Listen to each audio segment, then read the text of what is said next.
Hello and welcome back to another video for WJEC Eduqas A-Level Religious Studies Ethics Theme 2. Today we're going to look at proportionalism, and just to warn you, this is going to be a longer video since many would say that proportionalism is actually the hardest topic in all of ethics, but I'm going to do my best to explain what it's all about. So first of all, what is the history of proportionalism? There are many issues with defining precisely what proportionalism is.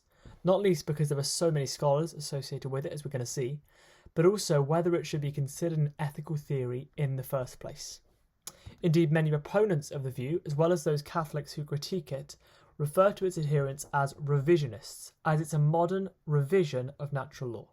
So proportionalism, in essence, is a modern revision of natural law. It is connected to natural law. So that's why it's in theme 2, which is all about deontological ethics. Okay?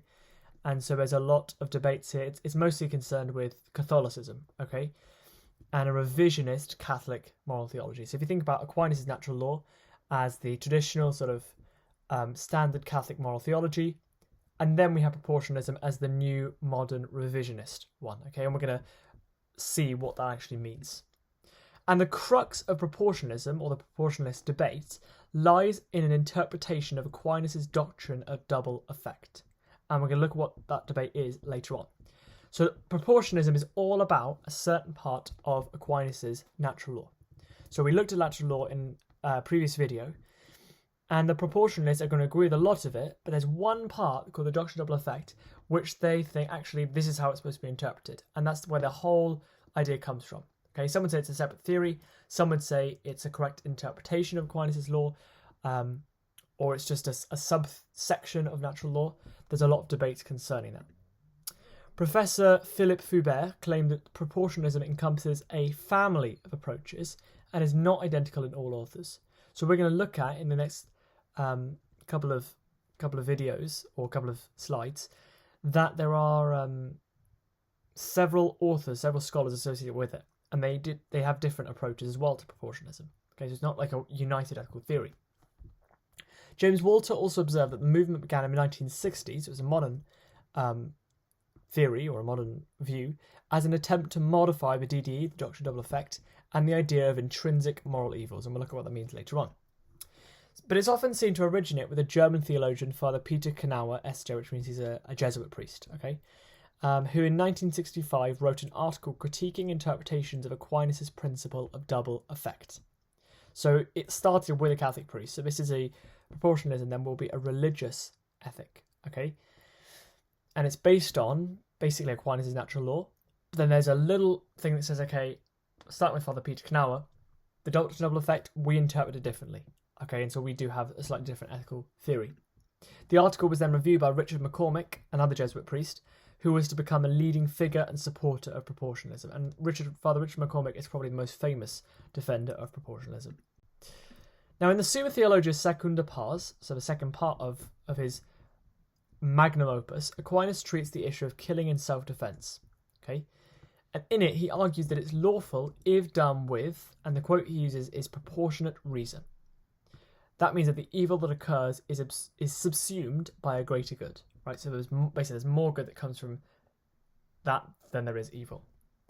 And this is an example of the application of his doctrine of double effect. Okay, so the doctrine of double effect then effectively states that if you have an action that is going to result in, no matter what happens, there will be an evil effect, as long as you do not intend the evil effect, but you intend a good effect, and that evil effect comes as a sort of an unintended side effect, then it's permissible.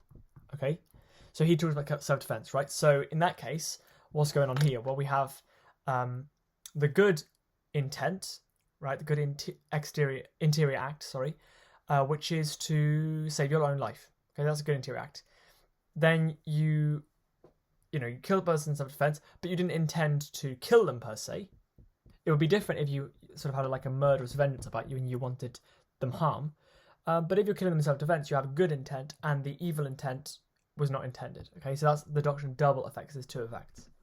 Knauer shared this opinion and used the example to suggest that people have often wrongly read Aquinas, he thinks, as, according to Knauer, Aquinas allowed precepts to be broken when there was proportionate reason. So remember, the precepts in Aquinas' natural law, the 5 primary precepts, are absolute, universal, and they can't be broken, right, according to traditional interpretations. But the proportionists are saying, well, hang on a minute, what about in the case of self-defense, right? Surely in self-defense, one is going against the principle of preserve life, and therefore in certain circumstances it is permissible to go against the precepts according to Aquinas. And those circumstances would have to be ones where there is proportionate reason to violate a precept. Okay, that's their interpretation of Aquinas' idea of proportionate reason. So Father Canal's revisionism, or his proportionalism, again they're interchangeable, sprang up at the same time as the Catholic Church was debating social issues, so in the 1960s, things like contraception and abortion, in documents like Humani Vitae and Gaudium et Spes. And it is thus an attempt to modernise Catholic moral theology. We've already seen that, right? It's a modern version. And in 1987, the British moral theologian Bernard Hoos published Proportionalism, that's just the title of the book, to examine the debates between revisionist and traditionalist, as well as the development of the movement. Okay? He thought the many terms weren't properly defined in these discussions that the modernists were having with the traditionalists, and although he sympathised with the revisionists overall, he finishes the book by saying, we must now ask how it, meaning proportionalism, is to be taught, as there isn't a clear methodology. So that's another sort of weakness that some could argue about proportionalism. So that's just a general outline of the history of it, right? How it has arisen by Father Peter Canauer, with his his novel interpretation of the doctrine of double effect in Aquinas, and then how it comes up at the same time as the Catholic Church is debating moral issues in the modern day.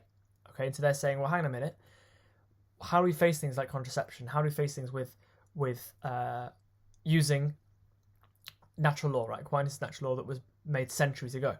How do we apply that in the modern day? And the proportionists are saying, well, we can sometimes break precepts, even according to Aquinas, if there is a proportionate reason. So that's the history of proportionalism. Let's look now at the maxim of proportionalism. Okay, so the maxim is like a short sentence that sums up what it's all about. Effectively, as we've seen, there's differences between different proportionists, right? But what unites them is the notion that proportionate reason can determine concretely and objectively the rightness or wrongness of actions.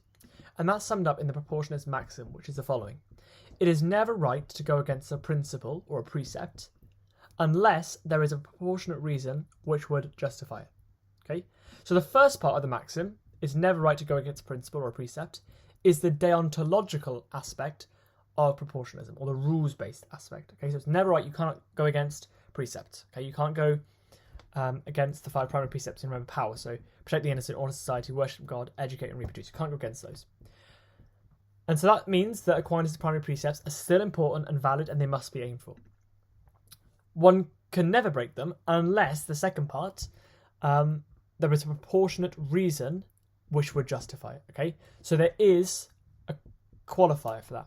And that would involve conflict situations, such as, for example, the trolley problem, right? The famous trolley problem where you've sort of got two tracks, one's going to kill, and you have the lever to pull. There's 5 people on one track, 1 on the other, and if you pull the lever, it will go and it will only kill 1. If you don't pull the lever, it will kill 5. What do you do? There's a conflict situation, right? And so they're going to say, in that case, we can break a precept because there's a proportionate reason which would justify it. So maybe pulling the lever to go and kill the 1. I mean, that would be going against the precept of protect the innocent, right? Preserve life. That would be going against that precept, but it's allowed, according to some, because it's a proportionate reason. Okay, and as you've seen, there's a dispute on this understanding of the doctrine of double effect in Aquinas' writings. And in Aquinas basically gives 4 principles for it, okay, in his writing. And the 4 conditions, not 4 principles. The 4th condition for this principle states that any indirect evil that occurs from an act must be subsumed by a greater good. Okay, it's proportionally reason. And that is really where the debate is centered around. Okay, so any direct evil that occurs from an act must be subsumed by a greater good. So, any indirect evil, right? What does that actually mean? And that's where the debate is. This proviso, or condition of proportionate reason, must be carefully defined, as it's not a license to do evil. So it's not just saying, you can't break a precept unless you think you're allowed to. No, it's not just you can do it whenever. But a proportionate reason is one which, according to the revisionists, fulfills that 4th condition of the principle of double effect. Okay, that any indirect evil that occurs is subsumed by a greater good. Okay, Now, James Walter, as we've seen before, notes that this phrase dissolves the distinction between direct and indirect acts, and that it is concerned with weighing up the pre-moral values and disvalues and making a judgment on these. So that's quite a wordy sentence, but what that means is that basically a direct act is something that you intend to do directly and you do it. An indirect act is something that you aren't intending to do, but it is sort of it comes about as a result of something that you did intend to do. Okay, and what this idea is, this proviso of proportional reason is doing, is dissolving the two and saying, well, there's no distinction, right? If you do an act, regardless, you intend it. Okay, how can you not intend to do something but then do it? You can't, unless you're doing it accidentally. But it's in, you can't sort of think, I'm going to do a good effect, and yet you know there's going to be a bad effect, but yet you didn't intend the bad effect, right? Even if you intend the good effect, you're still going to intend the bad effect. You don't want it, but you still intend it. You know it's going to happen if you do that thing. And so, what does it mean to say you can't directly do an evil act, or you can't have a direct evil intention? But if there's an indirect evil, then what's the matter, right?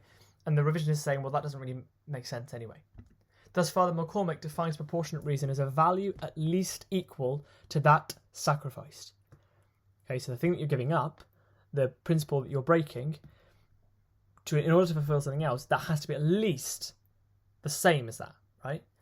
So if you're sacrificing the principle of educate, right, for a greater good, then that greater good must be at least as good as education, or it must be higher. Father Canal, however, argued that the other conditions of the doctrine of double effect, which are the good act, so it has to be a good actual thing that you do, a good intention, and an indirect bad effect, are all contained within this fourth condition. Okay, he was basically concerned that the doctrine of double effect is reduced to components rather than being viewed as a single act. So the four conditions, he thinks traditionally people have looked at those four conditions as separate things, but he thinks actually we need to look at them holistically. Okay, it follows from this that if we look at them holistically, we can't just consider an act in itself, which is the finis operis. The finis operis is like, the act divorced from any intention. Well, when you have an act, you're going to have intention, you're going to have, different effects, and you need to consider all of those things. And that means that we can't really think of intrinsic evils like the Catholic Church talks about, like the traditionists talk about, because an intrinsic evil is like a finis operis, an act in itself that is like by its very nature evil. Okay, so for example, adultery is an intrinsically evil act in itself. Okay, and they're going to look at that without any intention, without any effects, and they're just say, okay, the act of adultery itself, regardless of those things, is intrinsically evil. Okay, but Kanauer is saying, well, hang on a minute, we shouldn't just look at the act, we should also look at the intention, the other effects that are going to cause, and group these things all together. Okay, so when we do this, when we consider jointly the intentions and circumstances, which is known as the finis operantis, then and only then can we judge the act overall as good or evil. But we can't just look at the individual act without considering the intention and the effect as well. Okay? Canal also maintained that all human actions will bring some evil effects because we are tainted by the fall of Adam and Eve. But as long as the good that comes outweighs this negative effect, then it's acceptable. Okay? Now, let's look, for example, at ectopic pregnancies. Okay, so this is when the fetus is growing in the fallopian tubes of the mother, and that will cause a lot of danger to both the fetus and the mother. Okay, so it's quite a tricky situation. So if we look at the traditional understanding of the doctrine of double effect, okay, that's going to say that it's permissible to remove the fallopian tubes to save the mother's life. Okay, as removing the fallopian tubes, so the act in itself, the finis operis, is a neutral act, and so that fulfills the first condition. Then, good intention, well, yeah, it's a good intention just to save the mother's life. And then the indirect bad effect is going to be the death of the fetus, but that wasn't intended. So, by the traditionalist understanding, you can remove the fallopian tubes. Yet a proportionalist, on the other hand, they would directly abort the child. Okay, as though this is, under the traditional understanding, an evil act, it is outweighed by the good that comes from saving the mother's life. Now, if you look at natural law and the traditional understanding of the DDE, this is unacceptable, as you can't do an intrinsically evil act, right? And an abortion is an intrinsically evil act because you are killing a fetus, right? So the act in itself is intrinsically evil, so you can't do that. You can remove the the fallopian tube because that isn't an intrinsically evil act, but you can't actually directly abort the child like the proportionists would do. But proportionists reject this idea, remember, because they don't look at the act in itself, they look at the whole act, right? The effect and the circumstances and the intentions together. And they think that in this case, direct abortion would result in more good than bad. This is the teleological or end or purpose-based aspect of the theory, as we must consider that even some pre-moral evil acts can bring about more good if they were done than if not done. So pre-moral evil acts is something that is something that's traditionally seen as like an intrinsically evil thing before you look at any of the intentions, before you look at the intention or the circumstance or the effects. A pre-moral evil act, in this case, aborting a child.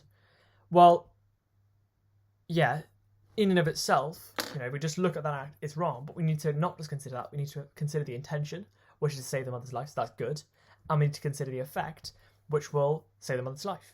Okay, and sadly, it will result in the death of the fetus, but remember that as long as the death of the fetus is subsumed by a greater good, the life of the mother, then it's acceptable. Okay, so there's a bit of nuance there as to what they're arguing.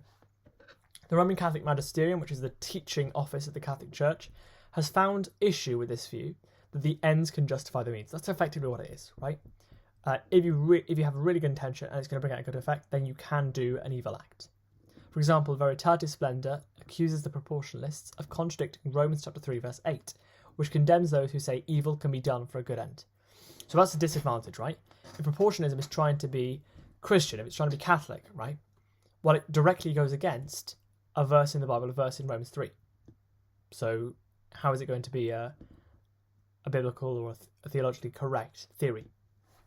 But the revisionists, however, have contested this interpretation of the verse, arguing that it's not referring to their idea of proportionate reason. They understand that evil is sometimes necessary, and they're just trying to show how this can be right, not good, but right, as long as it's done for the right actions and produces a greater good. Now, what is the difference between good and right? So you'll notice that I said that, evil can be done sometimes, and it may be right, but it won't be good. Okay, so because there is a difference for the proportionists between good and right.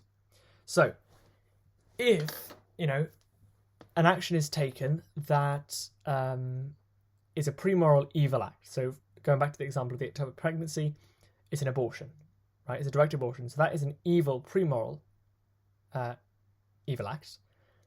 But because of the good intention, the good effect, it's permissible. Okay, that doesn't mean it's good because it doesn't adhere to the rules of natural law, right? It's an evil act done for a good end.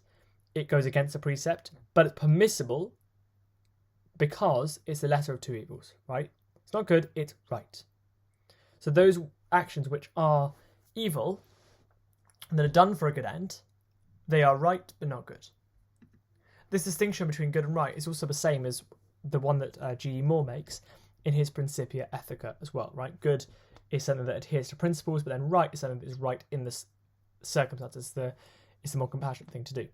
For proportionalists, this point is key since individual acts need not be good, but when we look at the intrinsic balance of goods and values involved in the ethical decision and act, it may overall be right. So remember, they're looking at the four conditions of the doctrine of double effect, and they're grouping them all together, and we have to look at them all equally. Okay, you can't just consider the act in itself. So like in the traditionalist understanding, traditional Catholics would say, okay, as long as we know what the act is, right, if the act is evil, intrinsically evil act, we can just know straight away that we can't do that thing, right?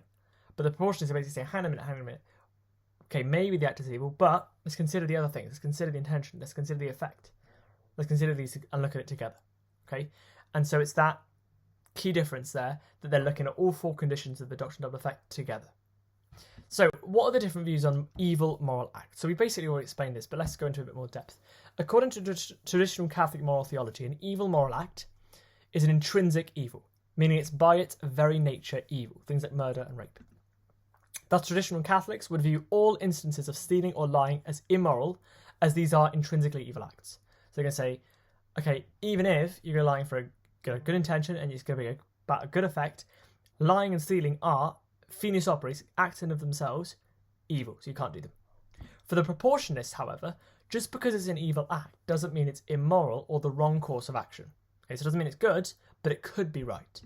For example, Professor Joseph Selling says that we must distinguish between the act, finis operis, as we've seen, and the event. Okay, the event is what I've been talking about when we have all the elements, all four conditions that enter the equation when we act, so the intention of the proportionate reason. Okay, there's a difference between the act and the event. Thus, proportionalism doesn't view an evil moral act as necessarily immoral, as it says we must take into account the other factors involved in the moral decision. So they don't just look at the finis operis, they need to also consider everything else. Now, what about the different views on ontic evil? There's also a difference in understanding between the traditionalists and revisionists regarding ontic evil. Aquinas taught that this refers to physical or natural evils, things like pain and natural disasters. The proportionists wished to expand this definition of ontic evil to include the fallenness of human nature, or our moral imperfections, since we're a part of nature too. So ontic evil now refers not just to nature, but also our own fallen nature. Okay, they've expanded the definition. In this way, they make ontic evil include what is traditionally referred to as pre-moral evil. Okay, that is the factors of human disposition, things like hatred and jealousy. Now, the terms ontic and pre-moral evil refer to values underlying an action which are not, for proportionalism, intrinsically evil. Okay, because they're sort of not really within our control, or they may be wrong, but when you consider other things in accord with them, then it may be the right thing to do. The reason this distinction is important is because proportionists argue you must evaluate a moral act in its entirety, as we've seen a lot of times, including both the pre-moral values and disvalues, which are not intrinsically evil, and the evil moral act, the finis operis, which can be evil, as well as context and consequences. So they're saying, hang on a minute, let's not just look at the act, let's look at the pre-moral values and disvalues. Okay, so like, what your intention is, what your disposition is. Let's look at the moral act in and of itself, like what you're going to do, the context surrounding it, the consequences and the effect. Okay? And then, only then, when we've looked at all of these things, can we judge whether an act is right. Okay? This is in contrast to the magisterium, which teaches that this can be known immediately, as we've seen, when we know if the finis operis act in itself is intrinsically evil or not. So, in summary, the radical difference between the traditionalists and the revisionists is that the latter doesn't accept that acts in themselves can be intrinsically evil when considered in isolation. They can become intrinsically evil, says McCormick, once we consider all of the factors surrounding the action.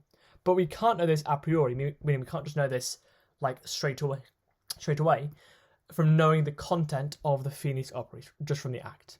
We need to consider everything in its totality. Now, how is proportionalism based on agape, right? Agape is the idea of Christian unconditional love.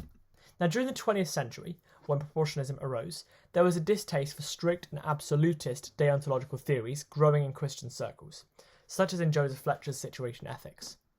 However, the Catholic Church, in documents like Humani Vitae, argued against consequentialist theories like situation ethics and utilitarianism, proposing that precept and intrinsic evils needed to be retained, saying, hang on a minute, guys, we still need to have this idea of, indubitable, absolute, universal precepts and intrinsic evils that are actions that just can never be done, right?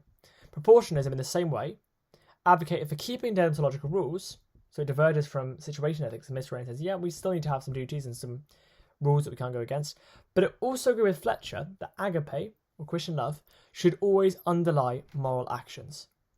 This is based on the teaching of St. Paul in 1 Corinthians chapter 13, where he describes love as the greatest virtue, and also of Jesus in John 13, where he says to love God and neighbour is the greatest commandment. So love is at the basis, right? But this doesn't mean that proportionalism, like situation ethics, is based solely on agape.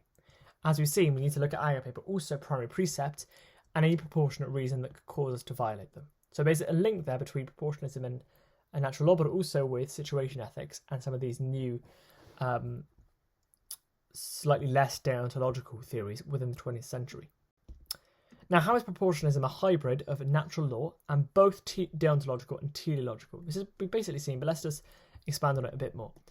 Proportionalism is a hybrid or mixture of deontological aspects, so rule-based and like duties, and teleological aspects, ends-based, so it's looking at the consequences or the effects of actions. Proponents of this theory argue that this is nothing new, okay? As natural law itself is a deontological teleological hybrid.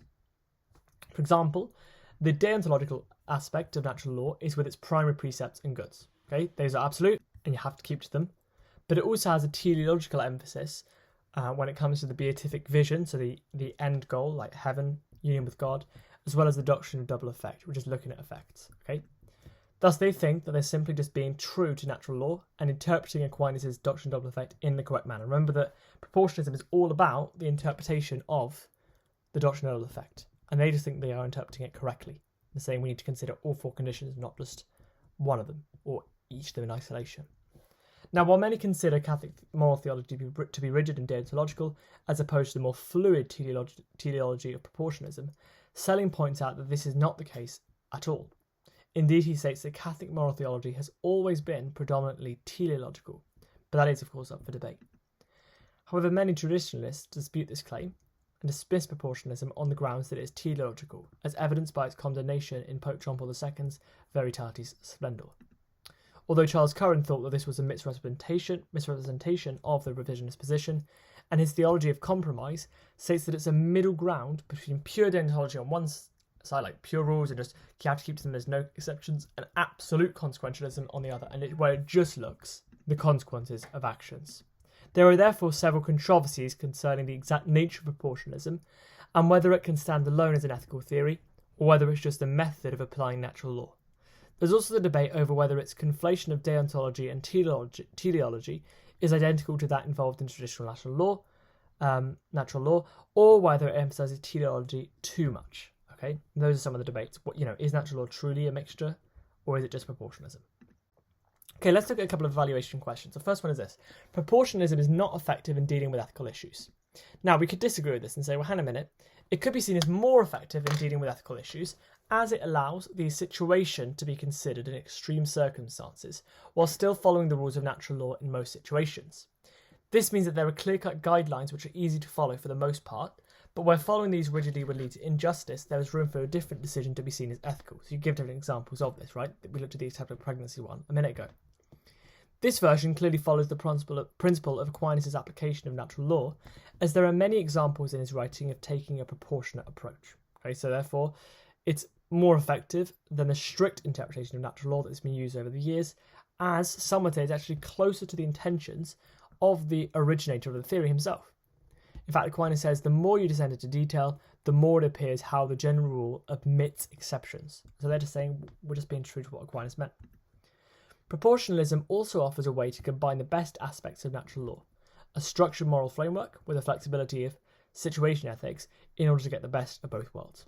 It avoids the outdated biological basis of natural law, according to Curran, but also avoids the main criticisms of situation ethics relating to the lack of moral guidance. So it's the best of both worlds in that respect. This makes it more effective in dealing with ethical issues in the modern world. But we could say in response to that, well, it could be argued that proportionalism dilutes the structured moral framework of natural law in an unacceptable way. The theory is condemned by Pope John Paul II in Veritatis Splendor, as it would allow for certain actions which are intrinsically evil. It could also be seen as too open to interpretation, as it's not totally clear what would constitute a proportionate reason to break a natural law. In predicting the value of an action, in order to decide whether the reason to break the rule is proportionate, Hus has been criticised as coming too close to utilitarianism or consequentialism, and sort of forgetting the deontological aspect. But supporters of proportionalism would reject this criticism, as the deontological rules of natural law take precedence in the vast majority of situations, right? In most cases, you do have to obey the precepts, the principles. But in extreme circumstances, they're just basically saying you need to look at the potential consequences of a situation and the intention and all the whole event, right? All the conditions, not just the act in itself, before making a final decision. And that's just a common sense approach, many would say, and it's better than just having a rigid rule. It's a more compassionate and understanding approach that some would say actually is more effective because it comes closer to the agapeistic, right, loving and compassionate approach of Jesus, which is seen in the Gospels, while it still accounts for the human need for structure and authority. Okay, so some would see it as a modern sort of compassionate and more acceptable version of natural law, whereas others would see it going too far away from the importance of rules and becoming too consequentialist. Okay, but that's two sides of the debate for that, and you can come to a conclusion, of course. And finally, we have this question: proportionalism promotes immoral behaviour. Okay, so to agree with that, we could say proportionalism could be seen to promote immoral behaviour as it dilutes the structured moral framework of natural law in an unacceptable way, as we just said. It was condemned by Pope John Paul II in Veritatis Splendor, as it would allow for certain actions which are intrinsically evil and contradict Romans 3:8, where Paul condemns and rejects the notion of let us do evil so that good may come, which is effectively, some would say, what proportionalism is doing. You could also mention the different types of evil, so pre-moral, the dispositions, which are not intrinsically evil, and the ontic evil, which is like natural evil, but then the proportionists expand that to include our human fallenness, and how proportionalism justifies the means for the ends. And so, according to the traditionalists and the Catholic magisterium, it's not permissible to use the ends to justify the means. Okay. Also, it could be seen to promote immoral behaviour as it's too open to misunderstanding. It's not totally clear what would constitute a proportionate reason to break a natural law, and this could lead to immorality if the rules are broken unnecessarily. So even though they're trying to clarify what Aquinas is saying in his Doctrine of Double Effect, they sort of don't really give a clear enough explication of what the proportionate reason could be. Okay, so there's debate around that too. However, supporters of proportionalism may reject this criticism as the deontological rules of natural law take precedence in the vast majority of situations. Accordingly, in extreme circumstances, looking at the potential consequences of a situation before making a final decision is the common sense approach and puts the people involved about a rigid obsession with rules for the sake of rules. Okay, so there's a more sort of understanding that actually, we need to be compassionate. We need to have this ethic which considers not just the act in itself, but we need to consider the consequences and how it's going to affect other people and ourselves. Proportionalism could also be seen as promoting a more moral approach, as we've seen, it allows the situation to be taken into account while still following the rules of natural law.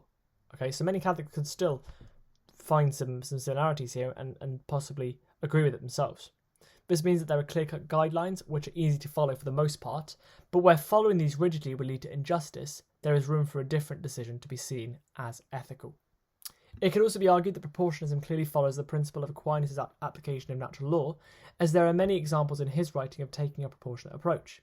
Therefore, it's more likely to lead to a genuinely moral decision than the strict interpretation of natural law that has been used over the years, as it's usually actually closer, some would say, to the intentions of the originator of the theory. And again, we got the quote from Aquinas: the more you descend into detail, the more it appears how the general rule admits exceptions. Proportionalism also offers a way to combine the best aspects of natural law, a structured moral framework, with the flexibility of situation ethics in order to get the best of both worlds, right? The agape aspect there. It avoids the outdated biological basis of natural law, according to Curran, which could be seen to lead to unfair and discriminatory decision making, but also avoids the main criticisms of situation ethics relating to the lack of moral guidance. This makes it unlikely to promote immoral behaviour, but instead take a more pragmatic approach about what is moral in a complex and imperfect world. Now, proportionalists would also argue, finally, that their approach is more moral in some ways than natural law, as it comes closer to the agapeistic approach of Jesus seen in the Gospels, while still accounting for the human need for structure and authority. So, in essence, the debate comes down to, how do we interpret the doctrine of double effect? Do we need to just look at the act in itself, or do we need to consider everything else, surrounding it, like the intentions and the consequences and the circumstance and the, pre-moral disposition, all of these sort of things you need to consider. And then, if there's going to be an evil, but there's going to be a greater good, then maybe an evil is acceptable. The proportion is going to say, the Catholic Church and the tradition is going to say, no.